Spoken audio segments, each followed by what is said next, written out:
It is currently 7:30 a.m. on a Tuesday. Oh, I don't know what date it is. It's May 31st. And yeah, heading to work. I am recording this on my Insta360 Go. Faithful Go. As you can probably tell by where it's mounted. It is, honest to goodness, still one of my favorite uh, cameras. Now, there are a couple things I want to say about the Insta360 Go.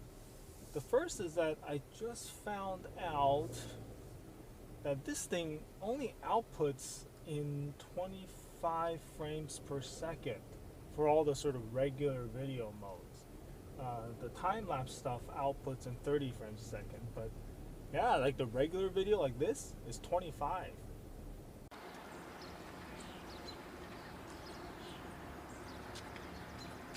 Now that is interesting because I've always thought that the footage coming from this looked a little bit different than my iPhone, but I kind of always just assumed that it was the colors being a little bit less vibrant, it being a little bit less sharp, and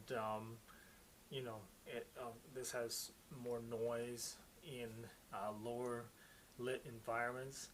I always thought that was kind of why it looked a little bit different. Um, but I didn't realize that it was also the frame rate. And that's surprising because I frequently mix and match this footage with my iPhone footage, and I didn't know, I couldn't tell that it was the frame rate that was a problem.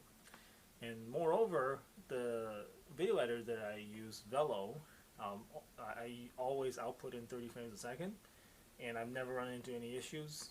Alright, the other thing I wanted to talk about, the main thing, is that I believe at some point Insta360 updated or improved their app for managing the footage off of the Go. Because I think in the past all you could do with the footage was sort of like increase contrast or increase saturation, like extremely basic things. And it never looked good when I messed with those things because it just felt like the shadows were always crushed anyway, and so sort of decreasing the contrast or raising the shadows seemed to just bring back crushed shadows, or if you lowered exposure it just brought down blown highlights. But now I see that they have explicit slider for shadows, an explicit slider for highlights, and I think they have one also for brilliance. So it's very much like the iPhone stock sort of picture and video editor, and those things work really well. Like when you bring up the shadows, it didn't look terrible. Lower the highlights, you do bring some detail back. It actually looks really good. So I find that yeah, the footage coming out of the Insta360 Go now is better than it has ever been before, especially if you play with it a little bit. Now that's of course before you actually export the video from the app. After you export the video, I imagine you wouldn't have a lot of room to play in terms of editing. But yeah, just within the app, you can really kind of play around with the exposure and get back some of that dynamic range. So it looks good. I'll see if I can show some examples here. Alright, so this is the same shot as before, except I am going to raise the shadows. I don't know how this looks.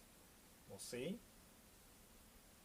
And this is again a similar shot compared to before, except I'm going to lower the highlights. And we'll see how this looks. I'm trying to keep it a bit challenging with sort of a window in the background there. and I'm indoors, so we'll see how this looks. And of course, the camera overheated on me just now. Yeah, you really can't do long form content on this camera. Anyway, I think we're going to end it here. So Insta360 Go, still viable. Uh, that's why I haven't really wanted, I shouldn't say that, I haven't really decided on upgrading to the Go 2 thus far.